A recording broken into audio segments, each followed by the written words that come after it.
بسم اللہ والصلاۃ والسلام علی رسول اللہ اما بعد۔ ناظرین کرام، حضرت مولا کائنات مولا علی شیر خدا مشکل کشا کرم اللہ تعالی وجہ الکریم آپ کے بے شمار خصائص، آپ کے بے شمار فضائل ہیں، اور ان فضیلتوں میں سے ایک فضیلت یہ بھی ہے کہ آقا کریم صلی اللہ علیہ وآلہ وسلم نے مولا کائنات مولا علی مشکل کشا کرم اللہ تعالی وجہ الکریم وحشرنا فی زمرۃ العقیم ان کے بارے میں یہ پیشن گوئی فرمائی کہ حضرت علی رضی اللہ تعالیٰ عنہ حق پہ ہوں گے، بلکہ آقا کریم صلی اللہ علیہ وآلہ وسلم نے خود ان کے لیے دعا فرمائی، اللہم ادر الحق معہ حیث دارا، کہ اللہ حق کو ادھر پھیر دے جدھر حضرت علی جائیں۔ اس حدیث کا مختلف قسم کے طریقوں کے ساتھ انکار کیا جاتا ہے، اور اس حدیث کے اوپر بڑا کلام کیا جاتا ہے۔ اس پہ آپ نے سوشل میڈیا پہ دیکھ سکتے ہیں آپ کے کتنا زیادہ اس حدیث کے اوپر کلام کیا جاتا ہے، اور انکار کیا جاتا ہے کہ حضرت علی حق پہ نہیں ہو سکتے۔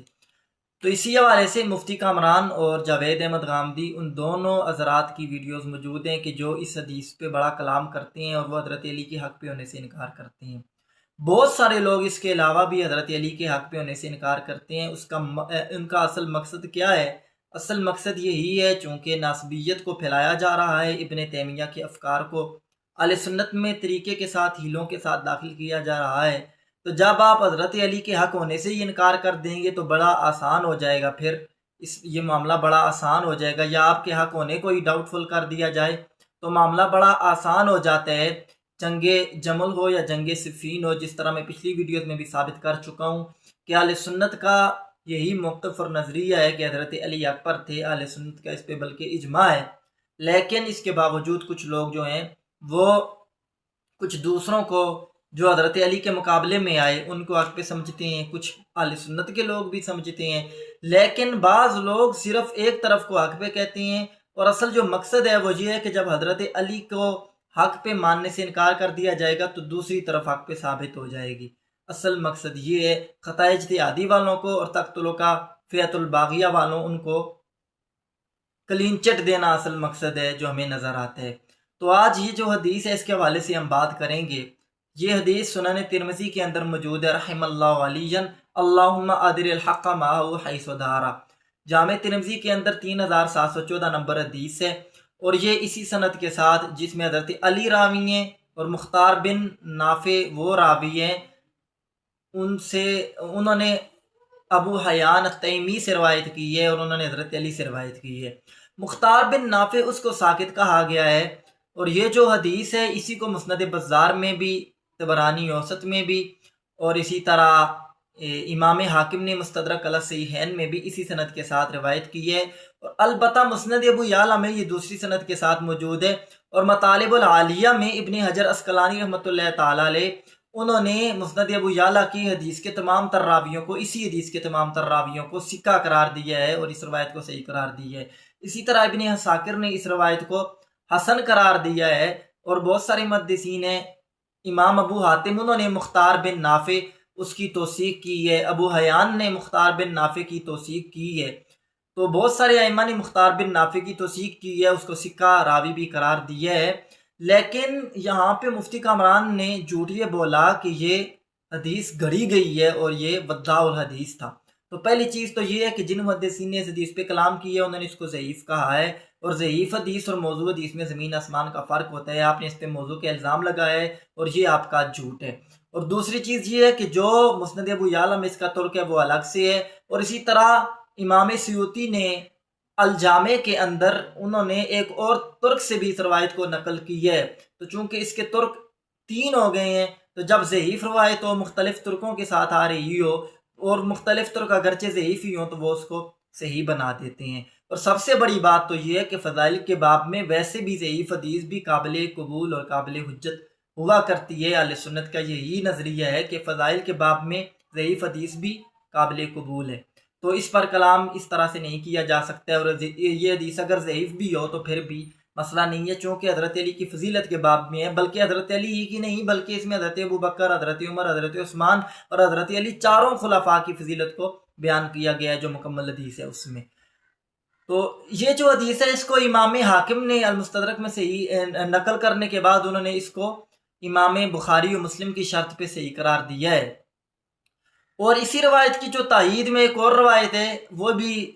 امام حاکم ہی نے روایت کی ہے کہ جو حضرت ام سلمہ رضی اللہ تعالی عنہا نے جس میں فرمایا کہ رسول اللہ صلی اللہ علیہ وسلم، انہوں نے صحابی سے پوچھا کہ آپ حضرت علی کے ساتھ، مفہوم دیجیے کہ آپ حضرت علی کے ساتھ جنگ صفین میں کیوں شامل ہوئے، کہ جب لوگوں کے دل ان کے ساتھ شامل ہونے سے کترا گئے، جب لوگوں کے دل دہل گئے تو آپ کا دل کیوں ثابت قدم رہا؟ تو آپ نے کہا پہلے میں نے بھی سوچا لیکن زور کے وقت میں نے یہ فیصلہ کر لیا کہ میں حضرت علی کے لشکر میں جاؤں گا۔ تو اس کے جواب میں حضرت ام سلمہ نے کہا کہ آپ نے بہت اچھا کیا، کیونکہ میں نے رسول اللہ صلی اللہ علیہ وسلم کو فرماتے ہوئے سنا، علی مع القرآن والقرآن معہ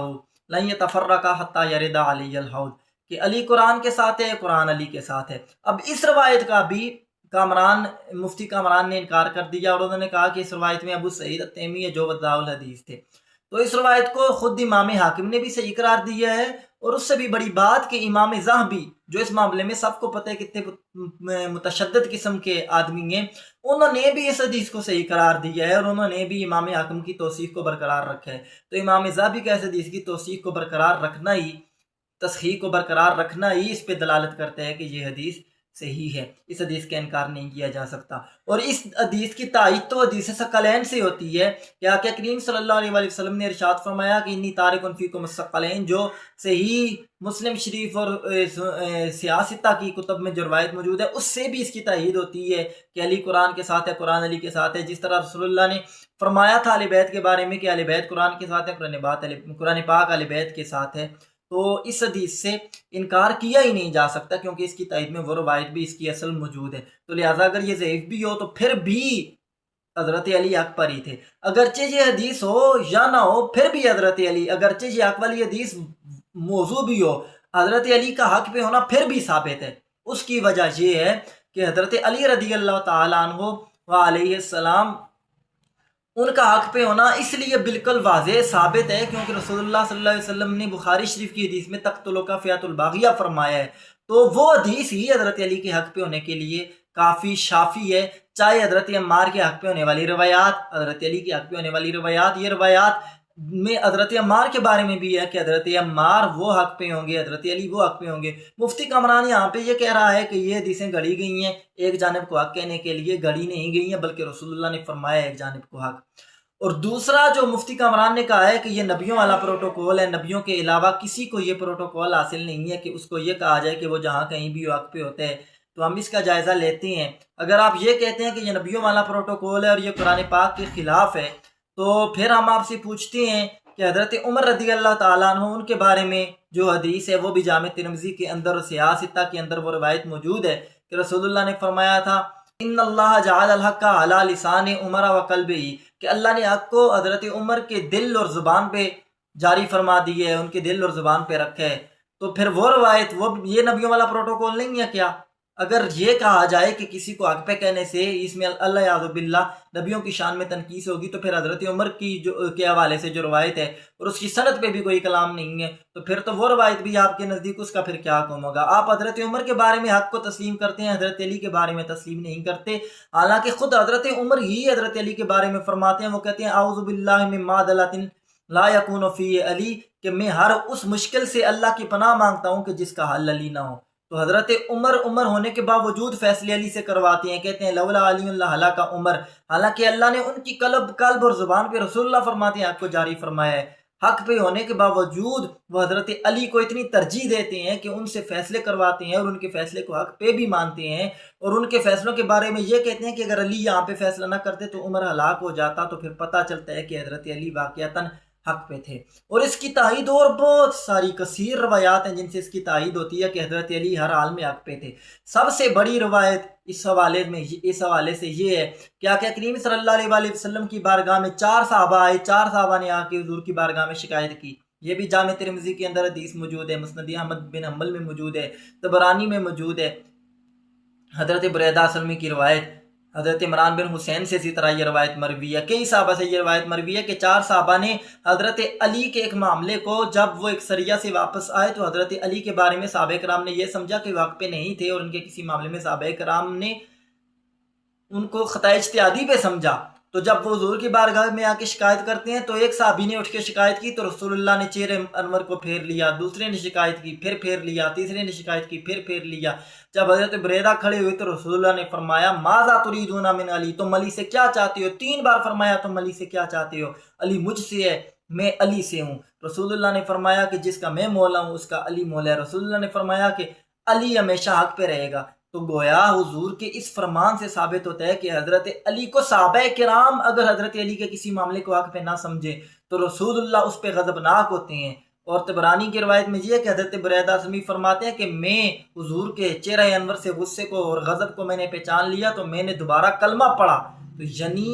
یہ اتنا سخت معاملہ ہے حضرت علی کو حق پہ نہ ماننا کہ اگر صحابہ کرام کسی معاملے میں حضرت علی کے بارے میں ان کے حوالے سے شکایت کریں تو رسول اللہ اس کو بھی تسلیم نہیں کرتے اور صحابی کو راوی کو دوبارہ کلمہ پڑھنا پڑتا ہے۔ تو حضرت علی کے حق پہ ہونے سے تو صحابہ کرام انکار نہیں کر سکتے، تو لہٰذا یہ روایت اس پہ بالکل دلیل قطعی ہے کہ حضرت علی رضی اللہ تعالیٰ عنہ وہ ہر حال میں حق پہ تھے، چاہے کسی کے گمان میں وہ حق پہ نہ بھی ہوں، رسول اللہ فرما رہے ہیں۔ اور رسول اللہ حضرت علی کے حوالے سے جب یہ کہا جائے کہ وہ حق پہ نہیں تھے تو رسول اللہ اس سے ناراض ہوتے ہیں۔ تو اس لیے ہمیں سوچنا چاہیے کہ ہم رسول اللہ کو خوش کر رہے ہیں یا انہیں ناراض کر رہے ہیں۔ اس طرح کی باتیں کرنے سے ہمیں گریز کرنا چاہیے۔ اصل مقصد ان لوگوں کا یہی ہے کہ وہ باغیہ کو کسی طرح سے بھی پروٹوکول دینا چاہتے ہیں اور وہ یہ ثابت کرنا چاہتے ہیں کہ حضرت علی کے مد مقابل آنے والے لوگ وہ حق پہ تھے۔ بے شک حضرت علی ہی حق پہ تھے، ان کے مد مقابل آنے والے لوگ خطائے اجتہادی پہ تھے جو اہل سنت کا نظریہ اور عقیدہ ہے۔ اور آپ کو روایات گھڑنے کی اور روایات کے اوپر الزامات عائد کرنے کی کوئی ضرورت نہیں ہے۔ حضرت علی کی شان کے حوالے سے جو روایت بھی ہوتی ہے اس کے انکار کر دیا جاتا ہے۔ اور آج یہ ناسبیت اس قدر پھیل چکی ہے کہ حضرت علی کو خلیفہ راشد ماننے سے ہی لوگ انکار کر رہے ہیں، اور طرح طرح کی ہیلو بہانوں کے ساتھ یہ لوگ روایات کو لے کے آتے ہیں، جی فلاں نے کہا فلاں نے کہا۔ اور انشاءاللہ اس کا پوسٹ مارٹم میں اگلی آنے والی جو ویڈیو ہوگی اس میں کروں گا کہ حضرت علی کو جو لوگ خلیفہ پر حق نہیں مانتے ان کے حوالے سے ائمہ اہل سنت کا کتنا سخت موقف ہے۔ اللہ کی بارگاہ میں دعا ہے کہ اللہ تعالیٰ ہمیں سمجھنے کی توفیق عطا فرمائے۔